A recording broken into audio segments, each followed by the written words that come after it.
रागेश ने बिन मां के दोनों बच्चों सोहन और अर्पित को माता पिता दोनों का प्यार दुलार देकर पाला। हालांकि रागेश की आर्थिक स्थिति कोई ज्यादा अच्छी नहीं थी। पुरखों का बनाया हुआ मकान सिर पर था, बस यही एक हौसला था। राशन, बिजली, पानी के बिल और बच्चों की स्कूल फीस चुकता करने के बाद बिरले ही ऐसा महीना आता जब जेब में कुछ खास बच पाता। फिर भी दिन रात एक कर बच्चों की परवरिश की और उनको किसी चीज की कमी नहीं होने दी। रागेश को चिंता लगी रहती कि अभी तो बच्चे स्कूल जाते हैं, कल को बड़े होंगे तो खर्चे भी बढ़ेंगे।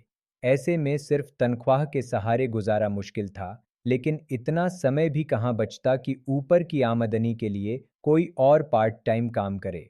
बहुत सोचने के बाद ख्याल आया कि क्यों ना घर में ही आसपास के बच्चों को ट्यूशन पढ़ाकर कुछ कमाई का जरिया बढ़ाया जाए। फिलहाल तो यही ठीक लगा, बाकी समय के साथ देखेंगे क्या होता है। रागेश ने कागजों पर लिख लिख कर गली मोहल्लों में चिपकाकर अपने छोटे से ट्यूशन सेंटर का इश्तिहार दे दिया। कई दिन बीते तो कोई पूछने तक ना आया। फिर धीरे धीरे बच्चे आने लगे और अलग से कमाई का साधन बनने लगा, लेकिन सीमित संसाधनों तक। इतनी व्यस्तता और मेहनत के बाद भी हर जरूरत पर भावनात्मक रूप से बच्चों के साथ खड़ा होता। समय का पहिया चलता रहा। बच्चे भी बड़े हो गए और जीवन यापन के लिए अपने अपने क्षेत्र के व्यवसाय में लग गए। पिता की छाती अपने दोनों नौनिहालों को देख फूली जाती थी। अपनी बरसों की तपस्या रंग ला रही थी। रागेश सोचता, अब तक तो बहुत देह तोड़ ली, अब न हिम्मत बची है और न ही दिल करता है काम करने का। दो दो जवान बेटों का बाप कोई नौकरी करता अच्छा लगता है। बच्चे भी कहते रहते, पापा अब आराम करो, हम कमाते तो हैं, अब आप ऐश से जिंदगी गुजारिए, आपके लिए अलग एक गाड़ी और ड्राइवर रख देंगे, जहां जाना हो किसी से पूछने की जरूरत नहीं। तीर्थ यात्रा करो या घूमने जाओ, आपकी अपनी इच्छा है, लेकिन अब अपनी इच्छा से अपनी जिंदगी गुजारिए। बच्चों की बातें सुनकर रागेश की छाती तन जाती।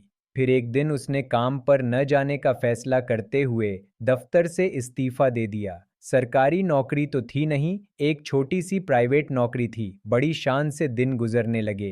बेटों की नौकरियां अच्छी थीं, घर में सभी सुविधाओं के साथ एक नौकर भी था। अब बेफिक्री में दिन गुजर रहे थे।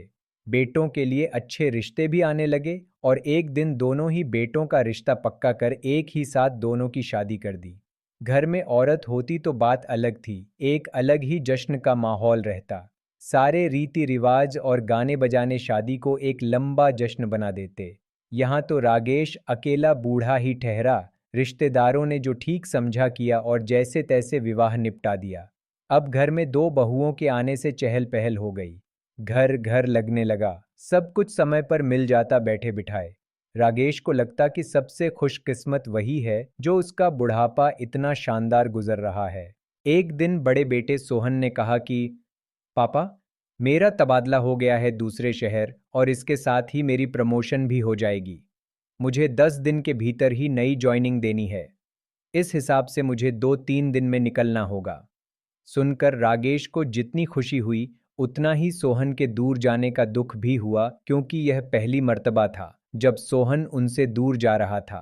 लेकिन बच्चे की खुशी और कामयाबी के आगे उसने अपना दुख छिपा लिया। सोहन जल्द ही वापस तबादला कराने की बात कर अपनी बीवी के साथ दूसरे शहर चला गया। कुछ महीनों बाद छोटा अर्पित भी यही कहने लगा, लेकिन अब की समस्या यह थी कि रागेश अकेला कैसे रहेगा और दूसरा नए शहर में जाने पर मकान कैसा मिलेगा। बीवी और पिता के साथ तीनों प्राणी रह पाएंगे या नहीं, यह तो जाकर ही पता चलेगा। बड़े भाई सोहन से विचार विमर्श कर यह तय हुआ कि जब तक कोई निश्चित ठौर ठिकाना न हो जाए तब तक पापा यहीं रहेंगे अपने मकान में। उनकी देखभाल के लिए घर में नौकर तो है ही, फिर गाड़ी और ड्राइवर भी उनके लिए छोड़ जाएंगे, जिससे कहीं आने जाने की असुविधा न हो।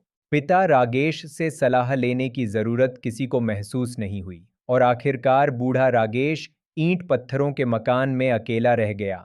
नौकरों के सहारे जिंदगी की इस सांझ में फिर से अकेलापन कितना असहनीय। समय ही नहीं कटता था। दिन रात दीवारों और दरवाजों को घूरते समय निकलने लगा। बात करने के नाम पर केवल नौकर, जो बूढ़े रागेश से थोड़ा बचने लगा था। परिवार के साथ न होने की वजह से एक तो रागेश का चिड़चिड़ापन और दूसरा घर में पूरी स्वतंत्रता ने नौकर को भी मनमर्जी बना दिया। महीने की तनख्वाह तो बेटे भिजवा ही देते थे।